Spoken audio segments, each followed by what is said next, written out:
Hello, YouTube. I am going to be trying something that I've never tried before today. I'm using my camera. I'm using my webcam. I have a new mic that's picking up my squeaky chair. So sorry about that. And I'm going to be doing a little commentary, opinion video on Game of Thrones and the final season, which I'm sure you all know was a controversial one. And I don't really know why, because pretty much everything happened that I thought was gonna happen, except for maybe Arya Stark killing the Night King. That definitely took me by surprise. But it was epic and I loved it. So with that being said, feel free to debate some of my ideas and theories in the comments. I love to talk about the show, but if you're rude and you tell me I'm stupid, I'm just not going to engage with you, because at the end of the day, it's just a TV show and it doesn't matter that much. So let's get to it.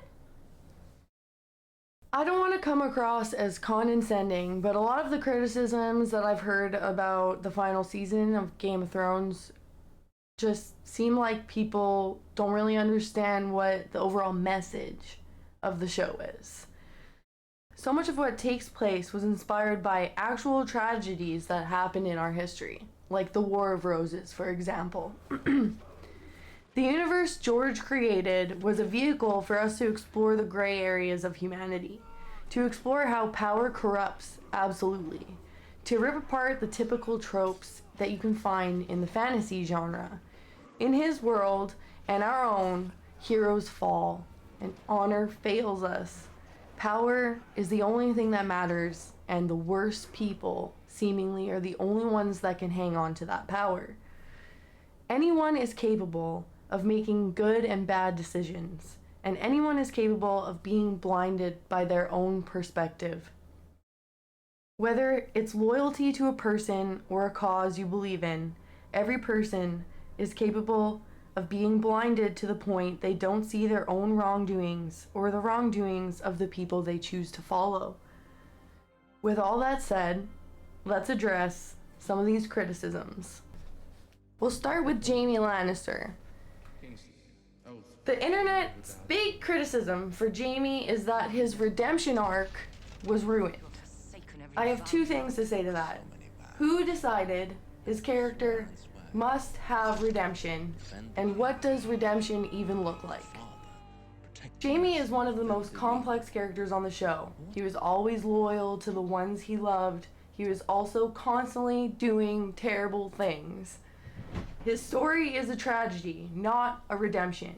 While he did do good things, he was always going to choose Cersei. Always.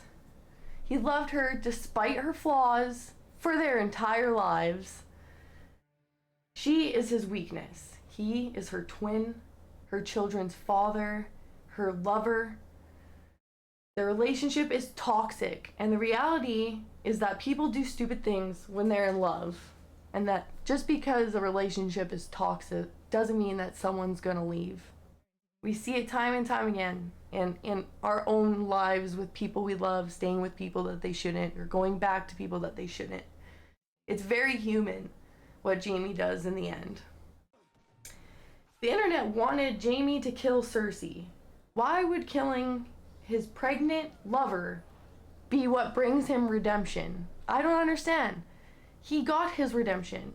He saved Brienne. He fought the long night with people that were his enemies for the entire show. And even before the show starts, he kills the Mad King and saves the people of King's Landing.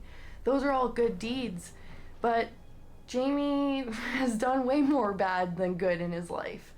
But I don't think that doesn't mean he wasn't redeemed. I think he was. And I don't understand why people think him going to be by Cersei's side in the end was out of character or ruined his journey. It was human. It was really poetic, actually. Jaime and Cersei's death was like a Greek tragedy. He couldn't stop loving a monster, And in the end, you sympathize with that same monster because you finally see her vulnerability. That's a perfect end. I think one of the best endings for any of our characters. Alright, moving on to Jon Snow. And the two major criticisms for Jon is that he should have killed the Night King and that he should have been king in the end. And I don't want to be rude, but that's ridiculous. It was Jon who brought everyone together to fight the Great War. That was his purpose. Having a one-on-one sword fight with a supernatural zombie king who could raise the dead doesn't belong in this universe. As we saw in the show, when he tried to fight the Night King, he just created more zombies and dipped. He's just like, peace out, bro.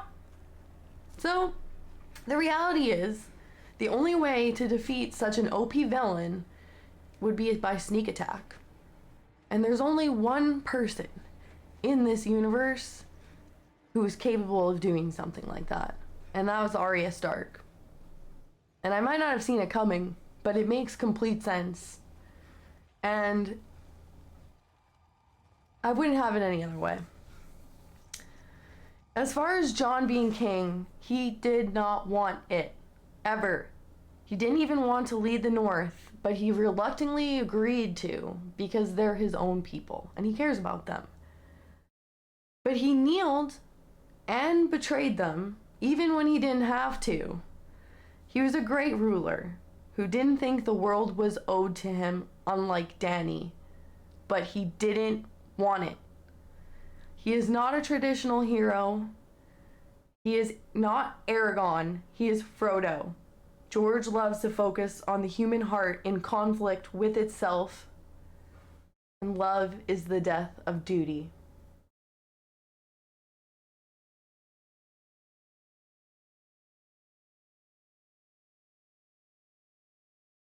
A boy.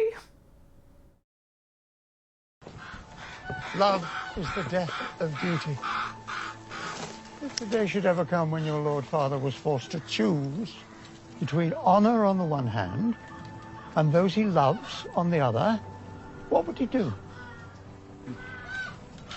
He would do whatever was right, no matter what. Then Lord Stark is one man in 10,000. Most of us are not so strong. What is honor compared to a woman's love? Sooner or later, in every man's life, there comes a day when it is not easy. A day when he must choose. You must make that choice yourself and live with it for the rest of your days. As I have. Love is more powerful than reason. We all know that. Look at my brother.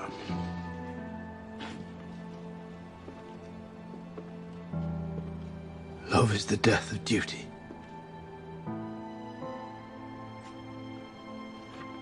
You just came up with that.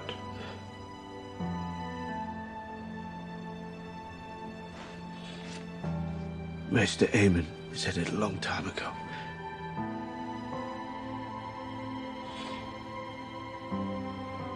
Sometimes duty is the death of love.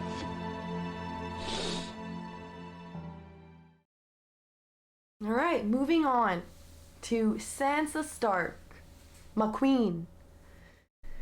The big criticism for Sansa is that she was bitchy and disrespectful to Daenerys and didn't deserve to be queen in the North.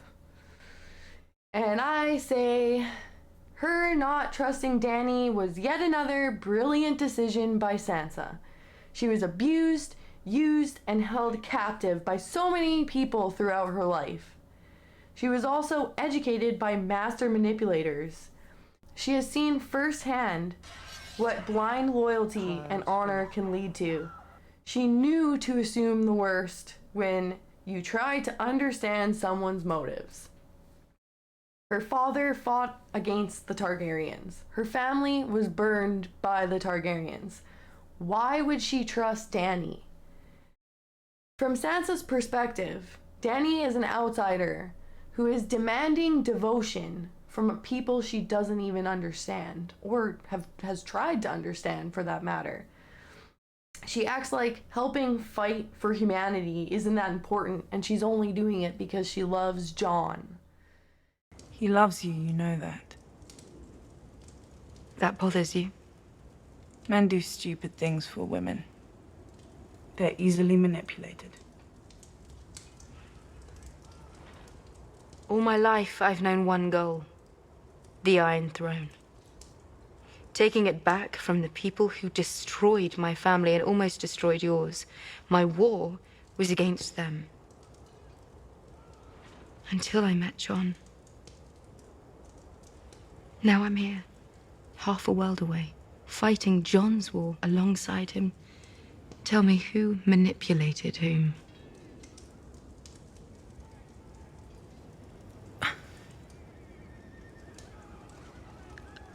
I should have thanked you the moment you arrived. That was a mistake. I'm here because I love your brother. And I trust him. And I know he's true to his word. He's only the second man in my life I can say that about. Who was the first? Someone taller.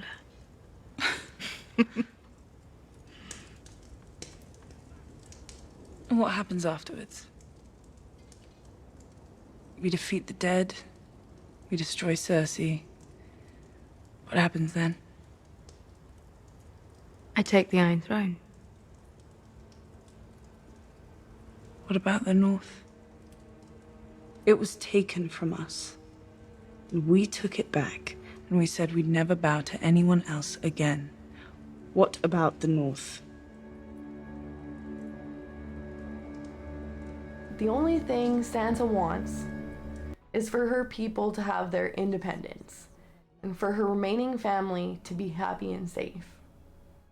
And that is why Sansa is my queen. Moving on to the final character I want to talk about, Daenerys.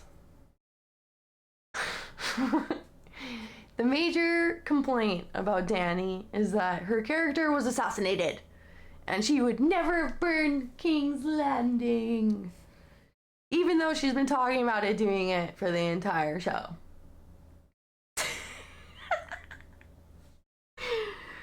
Daenerys is the most complex character in the show.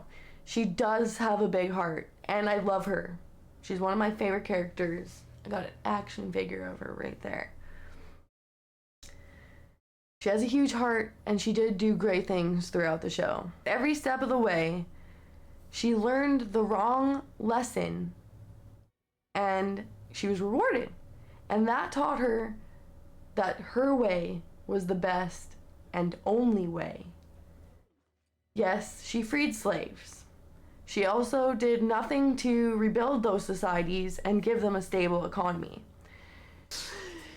Daenerys is a conqueror, okay? She freed slaves, and she did nothing to rebuild those societies. Give the slaves jobs, an economy to work within. They actually wanted to go back into being slaves. So she wasn't really a good ruler. The only thing that really mattered to her was sitting on the Iron Throne. In the end, she was no different than the many narcissistic kings and queens that came before her. Somewhere along the line, she stopped giving people a choice. It was bend the knee or die. You stand in the presence of Daenerys Stormborn of House Targaryen, rightful heir to the Iron Throne, rightful queen of the Andals and the First Men, protector of the Seven Kingdoms, the mother of dragons, the Khaleesi of the Great Grass Sea, the Unburnt, the breaker of chains.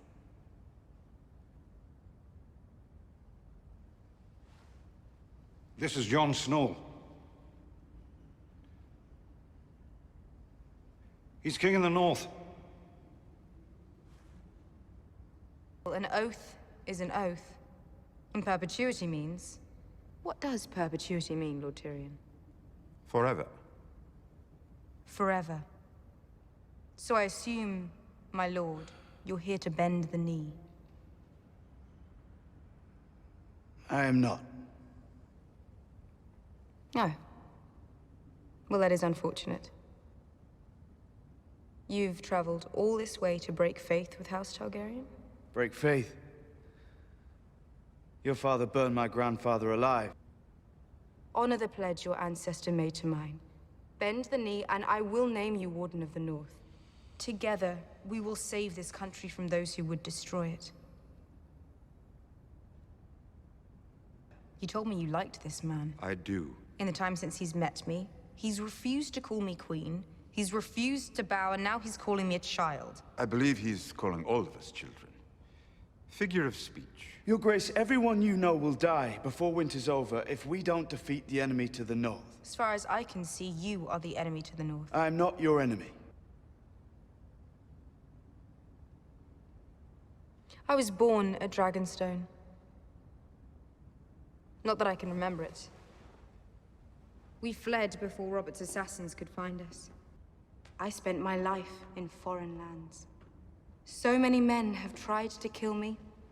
I don't remember all their names. I have been sold like a brood mare. I've been shamed and betrayed, raped and defiled. Do you know what kept me standing through all those years in exile? Faith. Not in any gods. Not in myths and legends. In myself. In Daenerys Targaryen. The world hadn't seen a dragon in centuries until my children were born. The Dothraki hadn't crossed the sea. Any sea. They did for me. I was born to rule the Seven Kingdoms. And I will. You'll be rolling over a graveyard if we don't defeat the Night King. It's no time to bend the knee. Pledge your sword to her cause. And why would I do that? I mean no offense, Your Grace, but I don't know you. As far as I can tell, your claim to the throne rests entirely on your father's name, and my own father fought to overthrow the Mad King. The Lords of the North placed their trust in me to lead them, and I will continue to do so as well as I can. That's fair. It's also fair to point out that I'm the rightful queen of the Seven Kingdoms. By declaring yourself king of the northernmost kingdom, you are in open rebellion. The poetry in her death was that her megalomania was what ended up breaking the wheel. She got what she wanted, but she needed to die in order for it to happen. Which is really sad. Another thing that I don't think people understand is the entirety of the show was basically showing you Daenerys from Daenerys's perspective. It wasn't until the bells that the perspective shifted and you were seeing how other people were seeing Daenerys. And I think that's really interesting. And if you rewatch the show, you see so many more signs about the end that was coming to her. I highly recommend you do rewatch the show if you didn't like the finale, because your perspective has changed at that point. You're looking at things in different ways. I stopped cheering for Dany probably around the end of season 4, my first watch. I've watched like 400 hours of Game of Thrones now. I'm absolutely obsessed with this show. It's great. It's a fantastic show. So let's move on to that. The show is the best thing that's ever happened to television, if you ask me. It's totally cool if you don't like the show. That's totally fine. But that doesn't mean it's bad writing. That doesn't mean it's okay to harass and insult the creators of the show. That doesn't mean it's okay to insult and attack people online who love the show. What they were able to achieve with the show is nothing short of a miracle. The Long Night is the longest battle ever filmed in cinema history. It was not rushed. They worked on the last 2 seasons for like over 3 years. There's so much going on in these shows, and there's only so much that you can pull off. You have limited time and money. And negativity gets traction online. And I've seen people who haven't even read the books talk about how David and Dan shouldn't have continued without the source material. It's like, you haven't even read the books. How do you even know that the source material is perfect? Like, you're acting like it's perfect. But you know what they don't know, because they haven't read the books, is that D&D added and changed a lot from the first episode. From the first episode, they were making changes. They streamlined it, they cut the fat, they combined characters, they got rid of characters entirely. Can you imagine the show with even more characters? That means that they are fantastic writers, because even if you only like season 1 through 4, they still added their own twist on things. It was no longer just George's world. A lot of people were contributing to it, and it was beautiful, and it is still beautiful. I think every single episode is pretty much a masterpiece. Even masterpieces are flawed.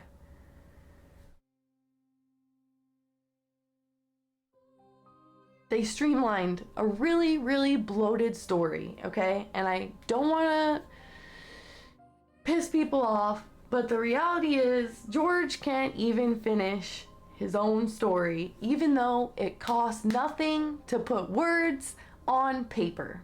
There's no budget, there's no worrying about stunts, there's no CGI and making sure dragons look good and getting all of the wardrobe in place. He just has to write it, and he can't even finish it because there's a lot going on in the books that isn't in the show, and he doesn't know how to tie it all together in a way that's coherent. And even though I want the last 2 books to come out, I severely doubt we'll ever get it. So for that, I'm even more grateful to be able to see the story in completion with the show.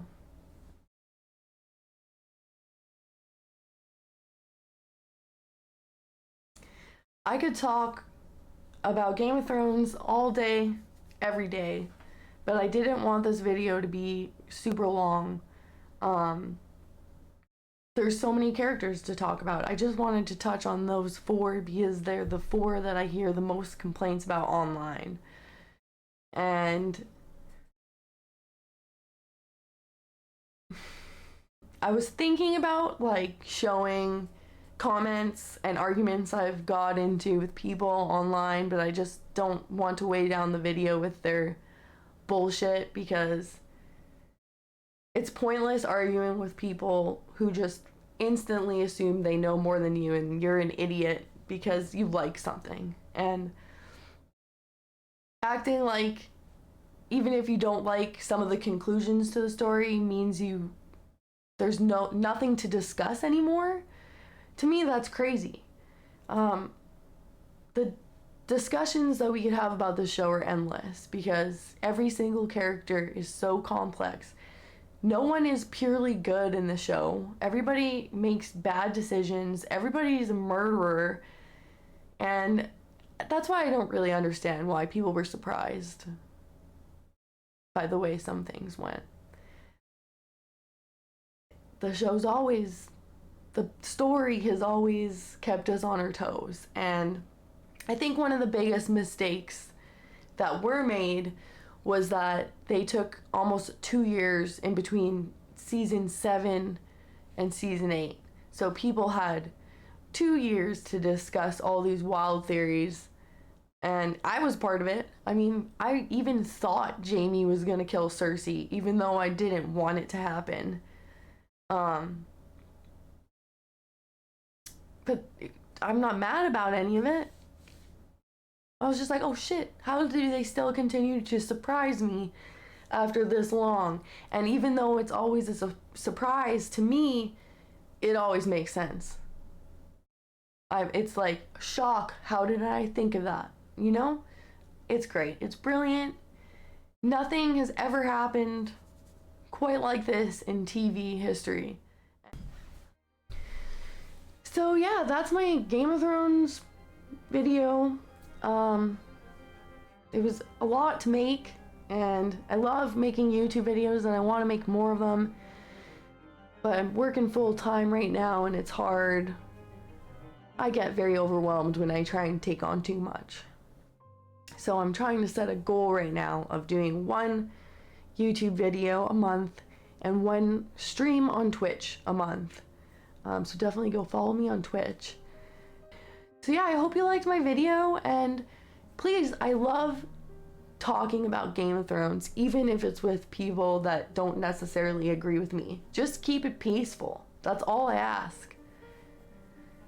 Don't call me an idiot. Don't call other people idiots. Don't be melodramatic and say Game of Thrones or David and Dan stole a decade of your life because you didn't like the way it ended. Don't sign petitions demanding that they remake the finale. Don't send them hate mail or death threats. Don't review bomb. It's so immature. If it was actually as bad as you guys thought it was, you wouldn't need to review bomb to have the ratings reflect your opinion. It would just happen naturally. But the fact of the matter is, Game of Thrones is still like #1 most streamed show the entire quarantine. I think there's like 45 million Blu-ray sets have sold of the show. And the online community is negative and is loud. It's very loud, but you are not the majority.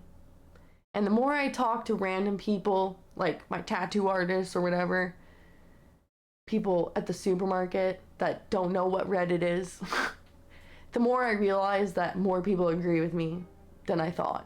That people really enjoyed the ending for the most part.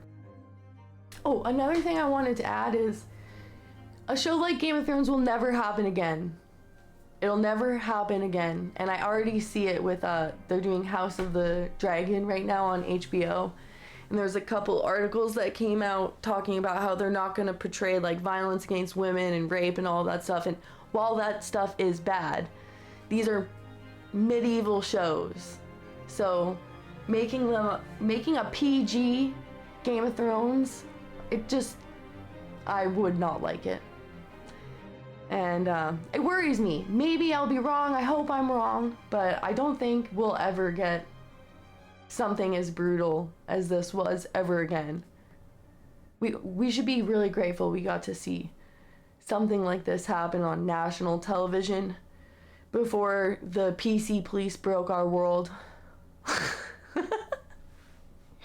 Alright, I'm signing off. See you guys next time. Dracarys.